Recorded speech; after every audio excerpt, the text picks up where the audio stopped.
Deep in the heart of the village by the lake shore, there was a little chapel. She was majestic and very well built by the first people of the village by the lake shore so many years ago. She was built with colorful rocks and stones, and her elegant beauty adorned the fishing boats along the shore. "This little chapel will last for a lifetime," the joyful village folks hailed as they first opened her doors. In springtime, as the sun is rising, her open doors always welcomed the fishermen to say a little heartfelt prayer before casting their fishing nets into the lake. In the late afternoon, as the gentle breeze was blown to the lake, she could see the different colorful kites in the sky. As the sun's spectrum began to adorn the horizon, she could see the boats of the fishermen loaded with fish. She could also see the children run along the lake shore with smiles in their faces. It was always a bright, blessed day. At night, she was lighted by the moon and by the nearby lighthouse upon the rocks. She was also visited by hundreds of enchanting fireflies coming from the village. It was always a sacred night. She was pretty happy. In summertime, she was always a pilgrimage shrine to the village people and to the nearby village. They brought with them bouquets of fresh flowers and stayed with her, spending their precious moments in silence and reflections. Like a sundial, when she could not see her own shadow, she knew that the sun was directly over her. And for that quiet moment in time, her shadow gently and slowly gained its larger visibility till sunset. She was always happy seeing the village people enjoyed sunbathing and surfing in the lake in those bright, blessed days. In the dark, sacred nights, she could see nostalgic bonfires along the shore where the village folks gathered for fellowships as they told and shared their never-ending stories of long ago.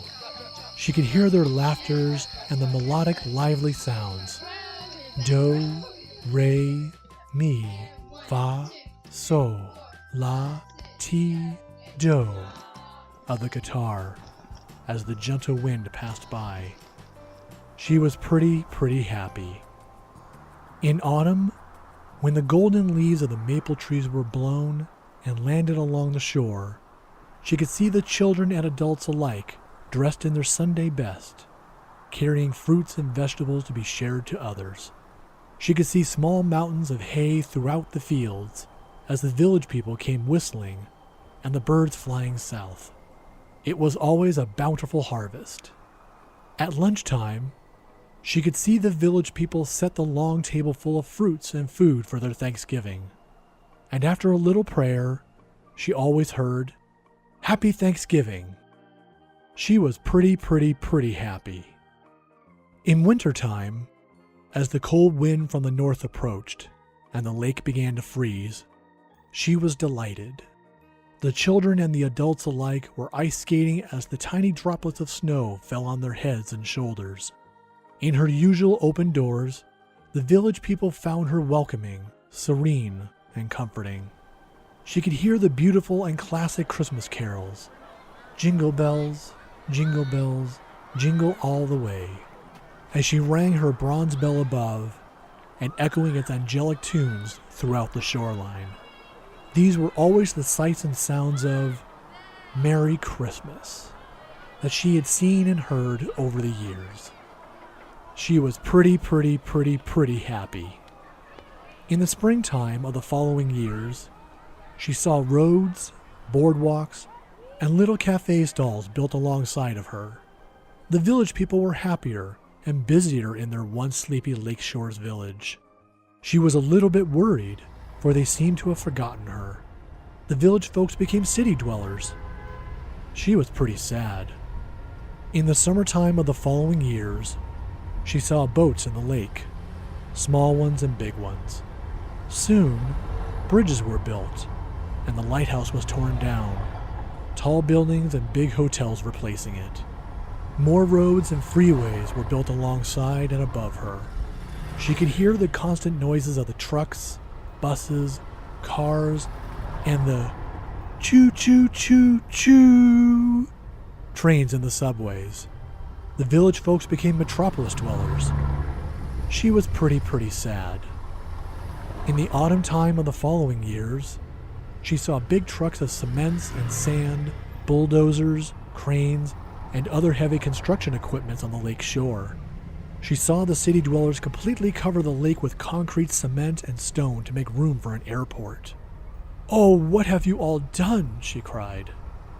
More and more and more.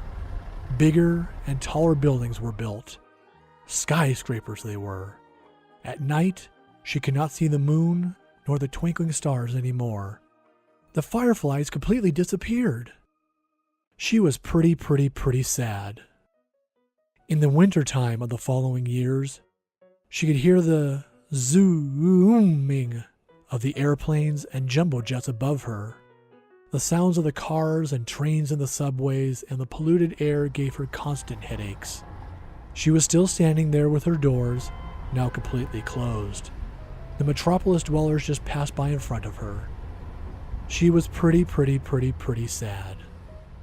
In the mid-spring of the following years, she saw the airport turned into a spaceport. There were rolling trains and little spacecrafts hovering left and right above her. She was surrounded by more skyscrapers. She was more afraid and confused than ever, for she could not see anything or anyone at all. She became sick and claustrophobic. She was alone, depressed, and lonely. The village folks became Spacetropolis dwellers. She was pretty sad. In the midsummer of the following years, a little boy stopped in front of her, right in the narrow sidewalk, and said, Grandpa, look, this chapel looks the same as the picture in our apartment." "Yes, indeed. My great-great-grandfather and the village's fishermen built it many years ago," Grandpa replied. She was very delighted hearing that heartfelt conversation, for someone still remembered her. Not for long. She felt that she was being pulled away from the skyscrapers left and right of her, and to the Star Trek Enterprise intergalactic transporting station she landed. "This little chapel is bound to star planet Hatre," Captain Kirk said to Scotty, the first officer of the Enterprise. Aye, Captain, and ready," replied Scotty. "Transport her on our USS Star Trek Hatre Super Intergalactic Shuttle, Scotty," commanded the captain. "And to the star planet Hatre she goes." Scotty happily obliged. Hatre was the same bright star planet that she had seen many times in those dark sacred nights in the once sleepy and small village by the lake shore.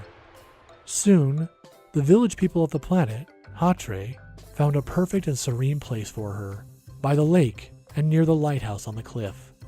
There, they gave her a new fresh coat of white paint. Her doors were painted sparkling gold. She was pretty happy again. Once again, she could see fresh bouquets of flowers on her always open golden doorsteps. Once again, she could see children playing kites along the lake shore in the bright blessed days. Once again, she could see the surfers in the lake and sunbathers resting on the shore. Once again, she could see the crescent moon, beautiful fireflies playing, and the village folks telling their never-ending stories around the bonfires in the dark sacred nights. And once more, she could hear the village people singing the songs of ages past, as she stood once again by the lake shore forever more.